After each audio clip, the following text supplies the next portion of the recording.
উন্মেষ সাহিত্য সাময়িকীর নিয়মিত সাক্ষাৎকার অনুষ্ঠান মুখোমুখি বাতচিতে আপনাদেরকে স্বাগতম। আজ আমাদের সঙ্গে রয়েছেন কবি, ছড়াকার ও সম্পাদক অদ্বৈত মারুত। চলুন তার সঙ্গে আলাপচারিতা শুরু করা যায়। অদ্বৈত মারুত ভাই, আপনাকে শুভেচ্ছা। কেমন আছেন? আমি ভালো আছি। প্রথমেই জানতে চাই, শিশু সাহিত্যের প্রতি আপনার ঝোঁক কিভাবে তৈরি হলো? শিশু সাহিত্যের প্রতি ঝোঁক লিখতে লিখতে একটা সময় তো শিশু ছিলাম। সেই শিশু থেকে শিশুতোষ বই তো পড়া হয়েছে তখন। তো তারপর শিশুদের দেখতে দেখতেই মনে হলো যে শিশু সাহিত্য করা দরকার, ওদের জন্য কিছু লেখা দরকার। এইভাবে লিখতে লিখতে একসময় মনে হলো যে সিরিয়াসলি এটা নেওয়া দরকার। এখন আমি সিরিয়াসলি বলতে গেলে শিশু সাহিত্য রচনা করি। আচ্ছা, আমরা দেখলাম আপনি অদ্বৈত মারুত নামে লিখতেছেন। জি। তো সনদ নাম বাদ দিয়ে এ নামটাকে কেন বেছে নিলেন, বা এ নামের পেছনের কারণটা কি? হ্যাঁ, আমার আসলে লেখালেখি শুরুটা আমি যখন ক্লাস 8-এ পড়ি তখন। সেটা হলো তখন আ বাংলাদেশ বেতার থেকে উত্তরণ নামে একটা ম্যাগাজিন প্রচার হতো। তো একটা অনুষ্ঠান মার্চ মাস সম্ভবত ওই সময়, অথবা ফেব্রুয়ারিও হতে পারে। ঘোষণা এলো যে ২৬ মার্চ নিয়ে গদ্য, গদ্য বলতে প্রবন্ধ লিখতে পারে। তা আমি ওই সময়, আমি তো গ্রামের ছেলে এবং গ্রামের স্কুলে পড়াশোনা করি। তো রেডিওটা আমি নিয়মিত শুনতাম। আমার খুব আগ্রহ জন্মিল যে আমি একটা লেখা পাঠাই। কিন্তু প্রবন্ধ বলতে আসলে কি বুঝায়, নিবন্ধ বলতে কি বুঝায়, কিংবা তখনও ছড়া কি জিনিস আলাদা, মানে কবিতা, ছড়া এগুলো যে আলাদা আলাদা একটা পার্ট সাহিত্যের, এটা আসলে তখন আমার জানা ছিল না। আচ্ছা। আমি লিখলাম, বলল যে ওখানে ঘোষক বারবার বলছিলেন যে ১ পৃষ্ঠায় মার্জিন দিয়ে রেখে লিখতে হবে। আমি ঐরকম করে ১ পৃষ্ঠার ভিতরে ২৬ মার্চ নিয়ে আমি একটা লেখা লিখেছিলাম। রেডিওতে ওটা প্রচার হয়নি, কিন্তু নামটা প্রচার হয়েছে। তখন আমি মোহাম্মদ জাহাঙ্গীর আলম নামে লিখি। তার মানে হচ্ছে যে আমার লেখালেখির শুরুটা মোহাম্মদ জাহাঙ্গীর আলম দিয়ে। আচ্ছা। এরপর আমি এসএসসি পাশের পরে আমি বগুড়া আইজুল হক কলেজে যখন ইন্টারমিডিয়েটে ভর্তি হই, তখন ওখানে ৬ তলা একটা বিল্ডিং ছিল। ওটা হচ্ছে আইজুল হক কলেজ পুরাতন ভবনের পাশে। ওখানে একটা সাহিত্য চক্র গড়ে উঠেছিল পাঠক নামে, প্রিয় পাঠক। আচ্ছা। তো ওখানে এখন আমাদের অনেকেই বলা যায় প্রতিষ্ঠিত লেখক, সাংবাদিক, ইমরান কবির, আহমেদ জুয়েল, মাহমুদ শাওন, এরা একেকজন এখন বড় বড় জায়গায়, কিংবা তৌফিক জহুর, আচ্ছা। এনারা ছিলেন, কিংবা মঞ্জুরুল আলম লিটন, এনারা ছিলেন ওই প্রতিষ্ঠানের কর্ণধার, বিপুল অধিকারী। আচ্ছা। তা আমরা তখন ইন্টারমিডিয়েট ফার্স্ট ইয়ারে ওখানে যাতায়াত থেকে শুরু, মানে আমার সাহিত্যে প্রবেশ শুরু আর কি। ওখানে দেয়াল লেখন হতো, আমরা দেয়াল লিখন লিখতাম। তারপরে সাহিত্য পত্রিকা, মানে সব ধরনের উন্মাদনা তখন ছিল। আর ওই সময়ও আমি নামটা একটু বদলে দেই, আলম জাহাঙ্গীর নামে লিখি। আচ্ছা, লেখার কারণটা হচ্ছে নাম বদলের, যে মোহাম্মদ জাহাঙ্গীর আলম, এই জাহাঙ্গীর শব্দটা আমার মনে হয় হোটেল বয় থেকে শুরু করে সমাজের এমন কোনো জায়গা নেই যে এই নামের ব্যক্তি নেই। তো নিজেকে আলাদা করে কিছু একটা করার জন্যই আমি আলম জাহাঙ্গীর নামে লেখালেখি শুরু করি। তারপরে হচ্ছে আমি যখন রাজশাহী ইউনিভার্সিটিতে ভর্তি হই, আমরা তখন একটা দোকানের, ইউনিভার্সিটির বাইরে একটা দোকানের ঠিকানা ব্যবহার করতাম। তখন তো লেখালেখির খুব জোয়ার। এটা আমি বলছি হলো ৯০ দশকের শেষের দিকের কথা আর কি। প্রচুর লিটল ম্যাগাজিন বের হতো, মানে প্রিয় লিটল ম্যাগাজিন বলতে যে টা বোঝায় আর কি, সেটাই প্রকাশ হতো। তো আমিও একটা লিটল ম্যাগাজিন, ছড়া বিষয়, কবিতা বিষয়ক লিটল ম্যাগাজিন এত এত এত বেশি, তো হুট করে কেন জানি আমার মনে হলো যে ছড়া বিষয়ক একটা লিটল ম্যাগাজিন করে দেখি। আচ্ছা, বোধহয় তখন আমার কাছে মনে হয়েছে ছড়া বিষয়ক লিটল ম্যাগাজিন বোধহয় নাই, মানে আমার যতটুকু তখন পঠন পাঠন, তাতে আমি আসলে ছড়া বিষয়ে খুব একটা লিটল ম্যাগাজিন আমার হাতে তখনও আসেনি। আমি এই চিন্তাধারা থেকেই পাপন নামে একটা ছড়া সাহিত্যের লিটল ম্যাগাজিন আমি বের করা শুরু করি। এটা 2001 সালের জুন থেকে। এরপরে হচ্ছে কিছুদিন যাওয়ার ফার্স্ট ইস্যু বেরোলো আলম জাহাঙ্গীরের সম্পাদনায়, পাপড় লিটল ম্যাগাজিনটা বেরোচ্ছে। সেকেন্ড ইস্যুও বেরোলো। থার্ড ইস্যুতে গিয়ে আমি একটু ধাক্কা খেলাম একটা, আমি যে দোকানে আমার এক মানে ঠিকানাটা ব্যবহার করতাম, পাপড়ের ঠিকানা, সেখানকার যিনি মালিক ছিলেন আমাকে বললেন যে আপনি একটা গোষ্ঠীর ভিতরে চলে যাচ্ছেন, আপনি আমার এখানে আসবেন না। এই কথাটা শোনার পর আমাকে খুব আঘাত করে। তারপরে আমি পুরোদমের নামটাই চেঞ্জ করে ফেলি, তখন অদ্বৈত মারুত নামে লেখালেখি শুরু করি। এটা হচ্ছে মানে নামের, কেন আমি নাম বদলালাম। শিশু সাহিত্যের ক্ষেত্রে মূল্যায়নে কেউ কেউ এটাকে এগিয়ে রাখতে চায় না, তো আপনার এই বিষয়টা কি পীড়িত করে না, বা ক্ষুব্ধ? পীড়িত বলতে আসলে কি, এই জায়গায় আমি আসলে যেভাবে মূল্যায়ন করি, আমি নিজেকে মূল্যায়ন করি, সেটা হলো যে ফাইট তো একটা দিতে হয়। যারা ছড়া লিখি, আমরা যারা ছড়া লিখি, এদেরকে অনেকেই শিশু সাহিত্যিক বলতে বোঝায় যে শিশু সাহিত্যিক একদম পিচ্চি বাচ্চা শিশু এই হিসেবেই গণ্য করে। যারা কবিতা লেখে তারা মনে করে যে আমরা না জানি কি করে ফেলবো। হ্যাঁ, আসলে বিষয়টা তা না, বিষয়টা মোটেও তা না। আমার কাছে যেটা এই দীর্ঘ জার্নিতে, আমি যদি ধরি 90-এর মাঝামাঝি থেকে আজকের এই সময় পর্যন্ত আমার দীর্ঘ পথ চালায়, আমি শিশু সাহিত্যর পাশাপাশি যে বড় সাহিত্য করি না, কবিতা লিখি না, বিষয়টা তা না। আমি দুটোই সমান তালে চালিয়ে যাচ্ছি।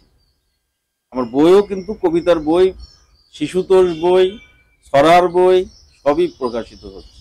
আচ্ছা, এখন হলো শিশু সাহিত্যিকদের নিজেদেরই নিজেকে হাইলাইটেড করার মতো এক ধরনের মানসিক দৈন্য কাজ করে। আমার কাছে এটা মনে হয়েছে, কেন জানি।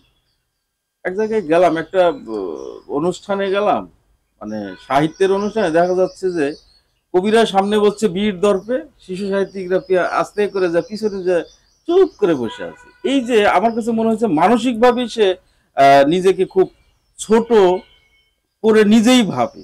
আর এই কারণেই আমার কাছে মনে হয় সব সময় যে শিশু সাহিত্যিক আহ, এটা বোধহয় খুব একটা জুতের সাহিত্য না। যেমন ধরেন ছড়ার কথা বলে, শিশু সাহিত্য অত্যন্ত কঠিন একটা কর্ম, আমি এটা বলবো। যারা শিশু সাহিত্য করে তারা তো জানেনই, যারা নতুন আসেন কিংবা আসবেন ভবিষ্যতে, তাদের জন্যও বলি যে শিশু সাহিত্য অত সহজ কোনো মাধ্যম না। যে আমি আমার একটা বাচ্চা আছে, শিশু আছে, আমি ও কেমন করে বলে সেটা আমি গড়গড় করে লিখে দিতে পারবো, ওইটা না। আসলে শিশুর মনস্তাত্ত্বিকটা বোঝা এটা খুব কঠিন একটা ব্যাপার। এই মুহূর্তে শিশু কি চাচ্ছে, তার সে কি খেতে ভালোবাসে, কি পড়তে ভালোবাসে, কেমন করে চলাফেরা করে, তার যে সাইকোলজিক্যাল যে চেঞ্জ, এই জিনিসগুলো আসলে আমরা অনেকেই বুঝতে পারি না।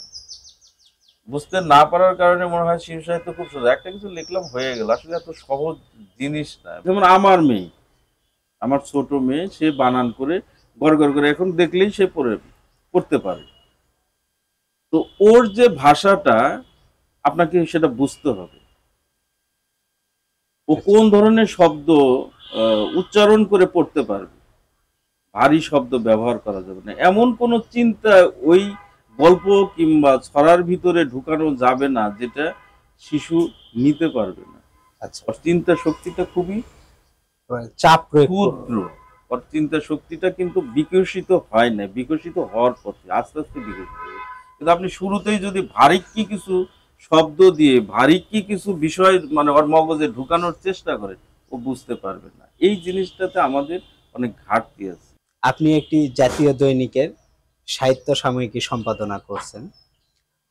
তো আমরা একটা কথা শুনি যে সাহিত্য পাতাগুলা এখন একটা দল কেন্দ্রিক বা একটা গোষ্ঠী কেন্দ্রিক হয়, এর বলয়ের বাইরে খুব কম লেখকের লেখা ছাপা হয়। এ সম্পর্কে আপনার মত কি?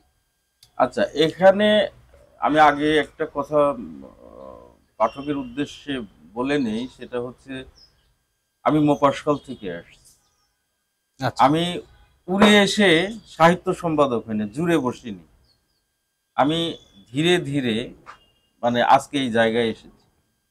আচ্ছা আমি রাজশাহী ইউনিভার্সিটি থেকে অনার্স মাস্টার্স কমপ্লিট করে ঢাকা এসে সাংবাদিকতা শুরু করি ফিচার বিভাগ। এখান আচ্ছা থেকে ধীরে ধীরে ধীরে ধীরে আমি আজকে সাহিত্য বিভাগ সম্পাদনার দায়িত্ব নিয়োজিত আছি। আমি এক সময় আমারও মনে হতো যে ঢাকার কাগজে লেখা দরকার, সাহিত্য সম্পাদকের সাথে সম্পর্ক রাখা দরকার। সাহিত্য সম্পাদকরা কারা তারা না জানি কি জিনিস। হুম, মনে হতো, আমারও মনে হতো। আমিও প্রচুর লেখা আহ, পাঠিয়েছি, ছাপা হয়নি, হয়েছে কত লেখা। আমারও মনে হয়েছে যে সাহিত্য সম্পাদকরা গোষ্ঠীপ্রীতি তাদের ভিতরে প্রকট। আচ্ছা আপনি যে প্রশ্নটা আমাকে করলেন, আমি এটা জানি এবং আমিও এক সময় এটাই মনে করতাম। কিন্তু সত্যিকার অর্থে কোনো কাগজ যে সাহিত্য মানে গোষ্ঠীপ্রীতি করে না এটা একদম সত্য না। তবে আমার কাছে আমি যতটুকু আমার পর্যবেক্ষণ, তাতে আমি নিঃসন্দেহে বলতে পারি অধিকাংশ দৈনিকের সাহিত্য সম্পাদক সাহিত্য বিভাগে এই গোষ্ঠীপ্রীতিটা নাই। হাতে গোনা দুই একটা পত্রিকায় থাকতে পারে। এখন হাতে গোনা সেই দুই একটা পত্রিকা ধরে যদি আপনি টোটাল এই মিডিয়াকে আপনি যদি দোষারোপ করেন, এটা ঠিক না। আচ্ছা আমার ক্ষেত্রে আমি বলবো আমি লেখাটাকে প্রাধান্য দিই। সে যেই জায়গা থেকে লিখুক, দেশ বিদেশ যেখান থেকেই লিখুক, আমি ওনার সাহিত্যের গভীরতা মানে আমাকে যে জিনিসগুলো বিবেচনায় রেখে মানে লেখা প্রকাশ করতে হয়, আমি সেই জিনিসগুলো বিবেচনা করেই আমি ছাপি। এমনও আছে মানে আমার বিরুদ্ধে অনেকেরও নানা রকম অভিযোগ আছে, এটা আমি অস্বীকার করব না, কিংবা করার কোনো স্কোপও নাই। এখন সব কথা তো সব জায়গায় বলা যায় না। কিছু বিষয় আছে, সেটা হচ্ছে একটা লেখার ভিতরে এমন কিছু বিষয় থাকে, এমন কিছু শব্দ থাকে যে কারণে আমাকে আটকে দিতে বাধ্য হতে হয়। আচ্ছা হয়তো লেখক মনে করছেন আমার সবকিছু ঠিক আছে, কিন্তু আমার কাছে আমি যখন এটা প্রকাশ করব, আমার হাত দিয়ে যাবে, তখন আমাকে অনেক কিছু বিবেচনা করতে হয়, যে বিবেচনাটা লেখকের কাছে থাকে না। আচ্ছা এই জন্য অনেকের মনে হয় যে ওনারা আসলে গোষ্ঠীপ্রীতি। আমি অত বছর হলো লিখছি, এত বছর হলো লেখা পাঠাচ্ছি, ছাপছেন না। কিন্তু যেই লেখাটা ছাপা উপযোগী, অধিকাংশ দৈনিকের সাহিত্য সম্পাদক সেই লেখাগুলো প্রকাশ করে থাকেন, এটা আমি দৃঢ়চিত্তে এটা আমি বলছি। আবার আমরা অনেক ক্ষেত্রে দেখি যে সাময়িকীতে লেখার একটা শব্দ সংখ্যার ব্যাপার থাকে। তো এই শব্দ সংখ্যা মেনে উৎকৃষ্ট লেখা রচনা করা কি সম্ভব? এখানে প্রথম প্রশ্নের জবাবটা আমি এভাবে দেব যে কেন আমরা শব্দ সংখ্যা বেঁধে দিই। হ্যাঁ যেমন দেখেন যে আমি দৈনিক আমাদের সময় সাহিত্য বিভাগ সম্পাদনা করি। আমি একটা দেখি না, আমি শিশু সাহিত্য বিভাগও সম্পাদনা করি। আচ্ছা, আমার প্রথম শিশু সাহিত্য বিভাগটা বলি। এই বিভাগটা হচ্ছে হাফ পৃষ্ঠা। আচ্ছা এখন বলেন যে হাফ পৃষ্ঠায় কয়টা লেখা ধরানো যাবে? আমি কি এখানে 1200-1500 শব্দের কোনো গল্প মানে আমি ধরাতে পারবো? পারবো না। এখানে কি আমি চাইলেই 10টা ছড়া ছাপাতে পারবো? পারবো না। এখানের সাথে অনেক কিছু জড়িত থাকে। শিশুদের লেখা থাকে, শিশুদের ছবি থাকে, মানে মজার মজার জিনিস থাকে, যার কারণে সবকিছু সীমিত। গল্পটা এই জন্য আমরা বলি যে ধরেন আপনার 500 শব্দের মধ্যে যদি গল্পটা হয়, তাহলে সুবিধাটা হচ্ছে যে অন্তত আরো 4-5টা আইটেম ঢুকায় একটু বৈচিত্র্যময় করা যায়। এটা গেল একটা। দৈনিক আমাদের সময়ে সাহিত্য সাময়িকী যেটা প্রকাশিত হয় প্রতি শুক্রবারে, একটা 1 পৃষ্ঠা। এখন বলেন যে 1 পৃষ্ঠায় আমাকে 4 থেকে 5টা আইটেম রাখতে হয়, কবিতা রাখতে হয়, গল্প রাখতে হয়, প্রবন্ধ রাখতে হয়, বই আলোচনা রাখতে হয়, লেখকের অনেক সময় লেখকের জীবনী, মানে জন্মদিন উপলক্ষে কিছু লেখা থাকে। সব মিলিয়ে একটা পৃষ্ঠায় আপনি যদি শব্দ সংখ্যা বেঁধে না দেন তাহলে সম্ভব না। আবার দেখেন যারা 4 পৃষ্ঠা করেন কিংবা 2 পৃষ্ঠা যাদের সাহিত্য সাময়িকী বের হয়, তারা কিন্তু এই জিনিসটা রাখেন না। তাদের অনায়াসে 3000 শব্দ 4000 শব্দ ছাপতে পারেন, মানে ফুল 1 পৃষ্ঠা গল্প ছাপায়, মানে ছাপানোর তার জন্য কোনো সমস্যা নাই, উনি কিন্তু ছাপতে পারেন এবং ছাপেও। এটা হচ্ছে ওই বিভাগটা, মানে সাহিত্য সাময়িকী পৃষ্ঠার উপরে নির্ভর করে। চাকরি করেন বড় কাগজে, আবার দীর্ঘদিন ধরে সম্পাদনা করেন ছড়া বিষয়ক ছোট কাগজ পাপড়। তো এটা কি রুচিগত বৈপরীত্য? আমি আসলে এইভাবে কখনো ভাবিনি। আমি দেখুন, আমি পাপড় সম্পাদনা করি হচ্ছে 2001 সাল থেকে। আমি যখন ইউনিভার্সিটির স্টুডেন্ট, আমি সংবাদপত্রে সাংবাদিকতা শুরু করেছি 2008 সালে।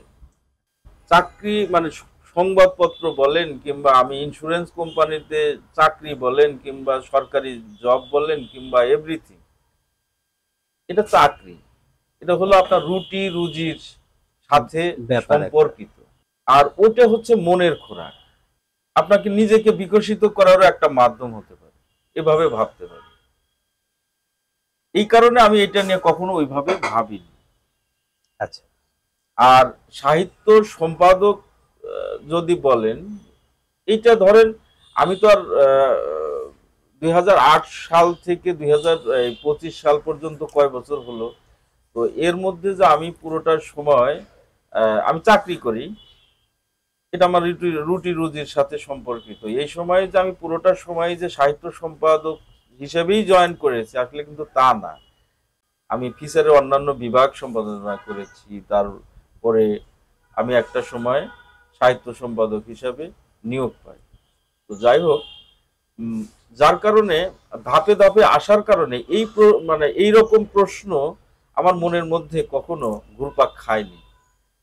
আচ্ছা, ছোট কাগজ বড় কাগজ নিয়ে বিতর্ক থাকে, তো মোটা দাগে বিতর্কটা কি নিয়ে? আসলে ছোট কাগজটা হচ্ছে কি, ছোট কাগজে বিকশিত হওয়ার একটা মাধ্যম। মানে আপনি ছোট কাগজে অনেক সময় ধরেন, এই যে ছোট কাগজে গোষ্ঠীবদ্ধ শব্দটা ছোট কাগজের ক্ষেত্রে কিন্তু মানে খুব জুৎসই একটা শব্দ।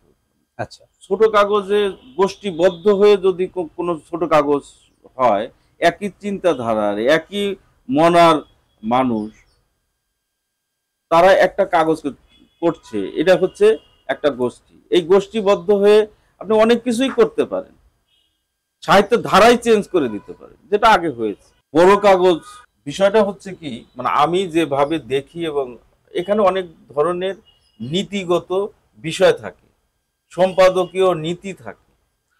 এর বাইরে যেটা, সেটা হলো যে ছোট কাগজে আপনি যে কোনো ধরনের লেখা ছাপতে, বুক ফুলে লিখতে পারেন কিংবা ছাপতে পারেন। বড় কাগজে অনেক দায়বদ্ধতা থাকে, এই দায়বদ্ধতার জায়গা থেকে আপনি অনেক কিছু লিখতে পারেন না। এই জায়গায় মনে হয় আসলে ছোট কাগজ বড় কাগজের পার্থক্যটা মানে মোটা দাগে ধরা দেয় আর কি। আচ্ছা, আপনার সাংবাদিকতার ক্ষেত্রে লেখালেখিতে সহায়ক ভূমিকা পালন করছে নাকি অন্তরায়? শুরুতে মনে হয়েছে আমি যখন সাংবাদিকতায় আসি, লেখালেখি করব, অন্য পেশায় গেলে আমি বোধহয় লেখালেখি আমার মানে স্টপ হয়ে যেতে পারে, বন্ধ হয়ে যেতে পারে, এরকম একটা চিন্তাধারা আমার মাথায় কাজ করেছে আমি যখন সংবাদপত্রে আসি। অবশ্যই আর একটা ব্যাপার হচ্ছে যে সঙ্গ, ওই যে একটা কথা আছে না, সঙ্গ দোষে লোহা বয়। আমাদের ওই যে যারা আমরা একসাথে মিশতাম বন্ধু বান্ধব, সবাই বেশিরভাগই সাংবাদিকই ছিল। বগুড়ায় যেমন ছিল, রাজশাহীতেও তেমন ছিল, ঢাকা এসে মানে শুরুতে আমরা যাদের সাথে থাকতাম, মেসে থাকতাম, আমরা ম্যাক্সিমামই সাংবাদিকই ছিলাম, মানে মানসিকভাবে সাংবাদিক। আমি কেউ কন্ট্রিবিউটর ছিলাম, কেউ সরাসরি ততদিনে পত্রিকায় যোগদান করেছে। এইসব বোধ থেকে মানে সাংবাদিকতায় আসা। আর একটা ওই আসার সময় মনে হলো যে লেখাটা ভালোভাবে চালিয়ে যাওয়া আমার পক্ষে সম্ভব। কিন্তু এখন মনে হয় সাংবাদিকতা আর এই সাহিত্য রচনা দুটা আসলে ভিন্ন জিনিস। এটা একসাথে আসলে টেনে নিয়ে যাওয়াটা সোটা আচ্ছা, কঠিন হয়ে পড়ে, খুব কঠিন হয়ে পড়ে। মানে অনেক বিষয় থাকে নিবিষ্ট মনে। আপনার যে সাহিত্য রচনা করতে গেলে যে ধরনের মানে মানসিক বিষয়টা কাজ করে, আসলে এতটা সময় আপনার বহুমুখী চিন্তা করতে হয়। সংবাদপত্রে পোস্ট এডিটোরিয়াল লেখাটা এটা মানে পলিটিক্যাল, ভাষাগত কিছু সমস্যা হয়, সব মিলায় মানে এটা একটা প্রতিবন্ধকতা তৈরি করে সাংবাদিকতা। আর হচ্ছে এটা অন্যান্য ক্ষেত্রে হয় কিনা আমি জানি না, অন্য পেশায় থেকে সাহিত্য যারা রচনা করেন, সাহিত্যের সাথে আছেন, তাদের আসলে এই ফেসটা করেন কিনা আমি জানি না। তো আমার সমস্যা হয়। বইমেলা একদম দরজায় করা নাড়ছে, এবারের বইমেলায় আপনার কি কি বই আসছে? কোমর 21 বইমেলা 2025 আমার 3টি বই প্রকাশিত হয়েছে। 3টি বই শিশুতোষ। আচ্ছা, প্রথম বই, 3টি বইয়ের মধ্যে শৈশব থেকে প্রকাশিত হয়েছে 2টো কথা প্রকাশের, শিশুতোষ প্রকাশনী কথা প্রকাশ, অদ্ভুত বিড়াল বিড়াল আর হচ্ছে বিড়াল কখন ঘাস খায়।